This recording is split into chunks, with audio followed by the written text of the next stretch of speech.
السلام علیکم ویورز، کیسے ہیں آپ سب؟ امید ہے سب خیریت سے ہوں گے۔ Welcome to the best novels, novel حفاظت کی ایپیسوڈ نمبر 14 اسٹارٹ کرتے ہیں۔ میں مانتا ہوں کہ یہ شادی کرنے کا میں نے سیکنڈ میں فیصلہ کیا تھا، لیکن اس سب میں یہ بھی تو نہ تھا کہ میں اسے بیچ راستے میں چھوڑ دوں گا۔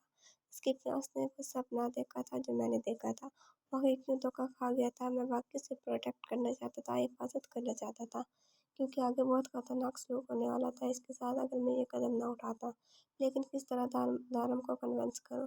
وہ بیڈ پہ نیم دراز مستقل یہ سوچے جا رہا تھا۔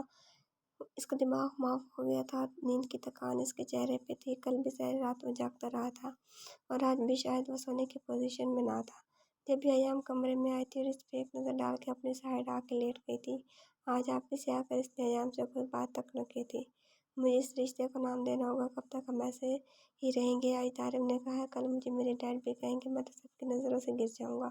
میں اپنا کردار کس طرح مشکوک کر سکتا ہوں؟ ایام پہ سب چھوڑ دیا تو واقعی سب غلط ہو جائے گا۔ مہینہ ہو چکا ہے ہماری شادی کو، لیکن ابھی تک اس سے زیادہ وہ سوچ نہیں سکا تھا۔ اس کی کنپٹیاں دکھنے لگی تھی، وہ کھسک کے ایام کے بالکل برابر ہو گیا تھا اور اس کے اوپر اپنا حصار باندھا تھا۔ ایام جو سکون سے لیٹی تھی، اپنی پشت پہ کسی کی موجودگی کا احساس کر کے گڑبڑانے کے ساتھ ساتھ سٹپٹا بھی گئی تھی۔ اس کو مکمل طور پر اپنے حصار میں لے چکا تھا۔ وہ بہت ہی کم اس کا نام لے پائی تھی، شاید یہ تیسری یا چوتھی بار تھا۔ سہم کے وہ اکلائی تھی۔ جی، وہ بڑی تابعداری سے بولا۔ طرز کا رخ اپنی طرف کیا تھا اور اس کے چہرے پہ جھکا تھا۔ آپ کیا کر رہے ہیں؟ مجھے وہ اٹک اٹک کے بولی تھی، جبکہ ضامن نے اس کے گلاب کی پگڑی کے مہد لبوں پہ اپنی انگشت شہادت رکھی تھی۔ پلیز چپ۔ وہ خود بے بس تھا، جبکہ ایام اسے خالی خالی نظروں سے دیکھ رہی تھی۔ کیا وہ آج اس کی نہیں سننے والا تھا؟ اس کی آنکھیں نم سی ہوئی تھیں۔ مجھے واقع دیں، وہ روحانسی انداز میں آنسو سمیت بولی تھی۔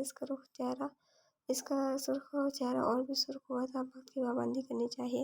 اس کے چہرے پہ تیزی سے پھیلتے آنسوؤں کو اپنے پوروں سے صاف کرتا وہ بہکے ہوئے انداز میں بولا تھا، نہیں۔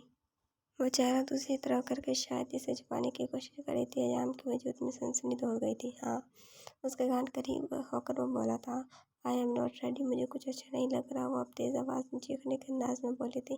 وہ اچھی طرح زچ ہو رہی تھی۔ اس کی بھی کوئی مرضی تھی، سب کچھ اس کی مرضی کے خلاف ہو رہا تھا۔ کیا اس کی ذات کی اہمیت کچھ نہ تھی؟ کوئی بے جان چیز تو نہ تھی کہ جب جس کا چاہا دل چاہا یوز کر لیا؟ تم کبھی بھی ریڈی نہیں ہوگی۔ وہ اس کا چہرہ اپنی طرف کر کے خاص لہجے میں بولا تھا اور اس کی ایک بھی سنے بغیر اپنے لب اس کے نم گال پہ رکھے تھے۔ میں بات نہیں کروں گی آپ سے کبھی بھی۔ پھر وہ اپنے تہی سے نہ جانے کیا اول بک رہی تھی۔ خیر ہے، ویسے بھی تم کون سے بات کرتی ہو؟ میں ہی کرتا ہوں، تب بھی میں ہی کر لوں گا۔ اب وہ اس کے دوسرے گال پہ ہونٹ رکھتا بولا تھا، آپ کے ساتھ کیا مسئلہ ہے؟ کیوں سمجھ نہیں آ رہا؟ کیوں میری زندگی مزید برباد کرنا چاہتے ہیں؟ کیا اس زندگی پہ میری کوئی مرضی شامل نہیں ہے؟ کیوں سب کی طرح میں آزاد نہیں ہوں اپنا فیصلہ لینے کے لیے؟ کیا میں کوئی کھلونا ہوں جس کا دل کرے گا کھیلے گا؟ آپ بھی تو مجھ سے کھیلنا چاہتے ہیں، کیوں کر رہے ہیں ایسا؟ وہ بڑی مشکل سے ہی صحیح لیکن اس کو پیچھے دھکا دیتی تڑپ کے بولی تھی۔ وہ اسے دور ہو کر وہاں سے اٹھ گئی تھی۔ تم سے کھیلنا ہوتا تو میں کب نہ جانے کتنی دفعہ کھیل چکا ہوتا۔